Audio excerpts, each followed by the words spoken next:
He dribbled both on and off the field, was sharper with a microphone than many reporters, and wasn't afraid to back up his own swagger. And believe me, he delivered, but always in his own way. Today we're going to tell the story of the bold little one, from his wild days at Vasco, his glory in Europe, to his triumphant return to Brazil. Romário was born in a neighborhood in Rio de Janeiro, and from a young age he was that slick kid who played barefoot and caused trouble. But discipline? That was far from his radar. By the time he got to Vasco, he was already a problem for the coaches. He'd skip team meetings, argue with the coaches, and party all night. But when he stepped onto the field, nobody could stop him. He was the top scorer early on, racking up goals and, of course, attracting attention from Europe. Romário's rebellious spirit was clear from his youth days. Once at Vasco, the coach asked the players to run a long distance. The little one, with his sharp tricks, would hitch a ride to the end, get off, splash himself with water, and then return to say he had run the whole distance. And the worst part, the coaches believed him. If there's an easier way, why do it the hard way, he'd say. By the time Romário was 22, he was already making it clear that he was going to make history. In an interview, he boldly said, "I'm going to impress a lot of people, and I'm going to score my 1,000th goal." At the time, it might have seemed arrogant, but if there's one thing the little one knew how to do, it was to fulfill his promises. At PSV in Holland, Romário was already the star of the team and the headlines for showing up late to practice. But even so, he scored more goals than games played, and that's when Johan Cruyff, the genius of Barcelona, decided to take a chance on him. If you want a player to run, call Romário, but if you want one to walk and decide the game, call Romário twice, said Cruyff, predicting what was to come. At Barcelona, Romário formed a deadly duo with Stoichkov and helped the team win La Liga, but his irreverent side was uncontrollable. Practice is practice, and games are games, he'd say, making it clear that he wasn't about wasting time in the gym or learning tactics. His football was pure intuition. There was the classic episode that perfectly shows Romário's style. Before an important match, he asked Cruyff for time off to enjoy the carnival in Brazil. The coach, incredulous, said, "If you score 2 goals in the next game, I'll let you go." Romário went out and scored 3 goals in 20 minutes and then asked to be subbed off. "Coach, I've done my part, now give me my break." And off he went straight to Rio to parade in the Sambadrome. One of Romário's boldest moves at Barcelona happened right after his arrival. In his introductory press conference, instead of making the typical speech about praising the club like every other player, he went straight to the point. "I'll score 30 goals this season," he announced. He didn't wait for it to happen. He challenged the club and himself, and in the final round of the league, when Barcelona had already clinched the title, Romário scored his 30th goal, fulfilling his audacious promise. In 1994, the Brazilian national team was going through a real crisis in the World Cup qualifiers. Brazil was struggling to qualify, with an irregular campaign that created uncertainty about the team's future and led to pressure on the players and coaching staff. Under Pereira, the team needed consistent wins, but their performances were unreliable. Romário, despite being one of the best players in the world at the time, wasn't being called up. The reason? Coach Carlos Alberto Pereira didn't think the little one fit the style of play he wanted for the team. On top of that, Romário's carefree attitude, his lateness, and controversial behavior in training weren't sitting well with the coaching staff. Many claimed he was out of shape and lacked the fitness required for top-level competition. Romário, of course, didn't take that lightly. Always confident in himself, he rebelled against the decision and even said he'd only play for the national team if it was out of obligation. "Call me up, I'll play. If not, it's their problem," he said, showing his self-assurance. But the truth was, Romário was still out of the 1994 World Cup at that point.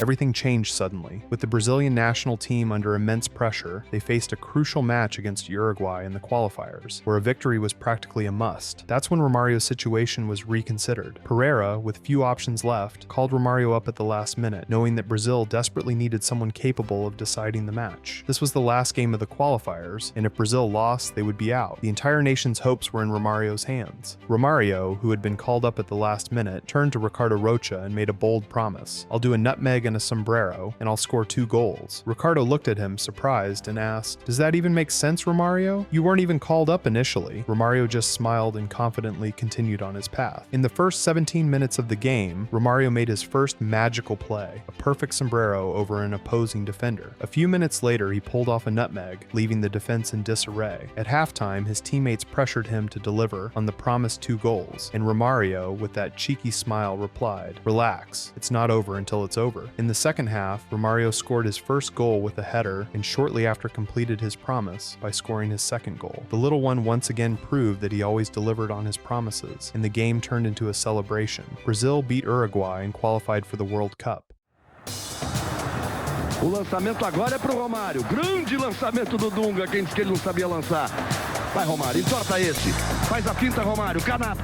Insiste Romário. Ainda ele, grande lance, bateu na rede pelo lado de fora. When Romário entered the 1994 World Cup, he wasn't just there to play. He was there to be the protagonist of a story that, if it went wrong, he would take full responsibility. The little one knew the weight of the moment. He knew that if Brazil failed, all the blame would fall on him. As the guy who was called up at the last minute, the guy who the coaching staff didn't want, the guy who many doubted until the last second. But Romário didn't back down. He wasn't there just to play well. He was there to play better than anyone, to make his name as the greatest in history. If Brazil doesn't win, it's my fault, he said with the same confidence and determination that had accompanied him since he was a kid in the streets of Rio. And the promise was made. He would be the leader, the one responsible for carrying the weight of the team and for the victory. Romário didn't just talk the talk, he walked the walk. On the field, he did exactly what he promised. He played with unparalleled class, exceptional game intelligence, and an audacity that only he could deliver. He became the key to Brazil's title, not just with goals, but with his ability to decide the most critical moments. With every dribble, every move, Brazil felt closer to glory. Romário was truly the engine of the team, the reference point for a squad that, over the course of the competition, grew in confidence and became the Brazil everyone expected. The team won the World Cup, but it was Romário's magic that made the difference. And in the end, he didn't just lead Brazil to their 4th World Cup title, but he also fulfilled his promise of being the best in the world. Romário was named FIFA's World Player of the Year in 1994, a recognition that not only cemented his career, but also sealed his legendary status. The little one had achieved what many dreamt of, but few actually reached: worldwide recognition as the best of his generation, a World Cup title, and the title of the best player on the planet. "I said I'd be the best in the world, and I was," he declared, with his irreverent smile fully aware of the greatness he had attained. For Romário, being the best wasn't just about technique or skill. It was also about keeping promises, defying expectations, and showing the world that he wasn't just a great player, he was a player who knew exactly how to make history. Thus, he not only led Brazil to the 1994 title, but also made it clear that he had always believed in his own value. And when he lifted the trophy, the truth was undeniable. He was the best in the world, and the first South American player to win FIFA's World Player of the Year.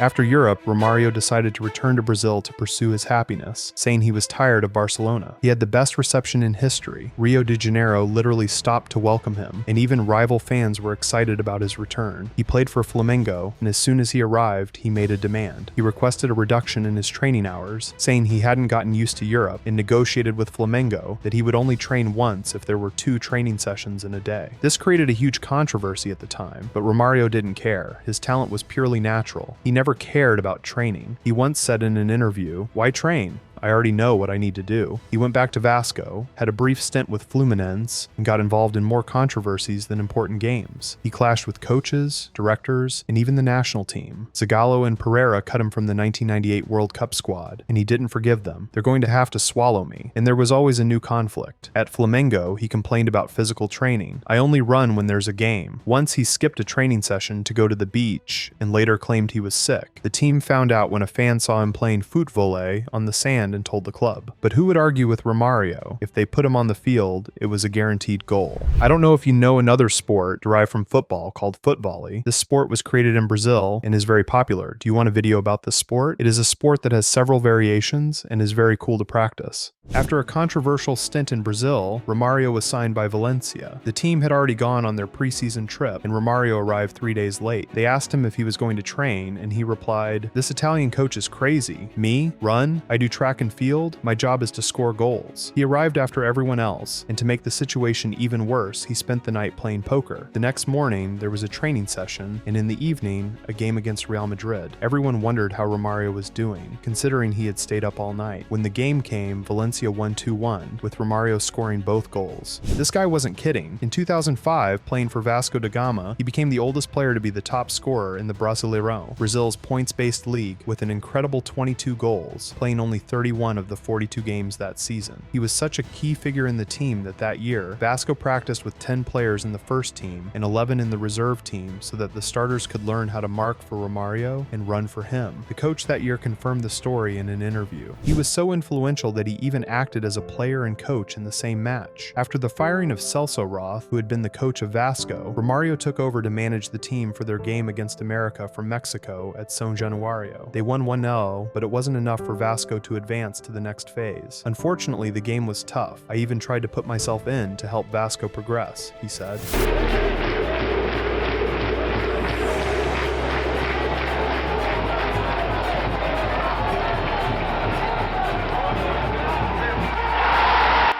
19 years after his promise in 2007, as a veteran and at 41 years old, Romário decided to go after the mark of 1,000 goals, without worrying about the controversy of counting goals from friendlies and training sessions. If Pelé counted goals from pickup games, why can't I count mine, he said, provoking his critics. The historic milestone was achieved with a penalty goal for Vasco on May 20th against Sport. The celebration in the stadium was intense, and Romário, true to himself, didn't miss the chance to show off his cocky attitude. There are plenty of benchwarmers still playing, and here I am scoring goals. The little one, Baixinho, ended his career exactly how he wanted, his way. Romário was much more than a talented player. He was a unique character who spoke his mind and did things his way. One of the greatest goal scorers in football history, but also one of the biggest show-offs. And in the end, football needed and still needs guys like him. Playing football is easy, but try having my swagger, and that, my friend, few ever had.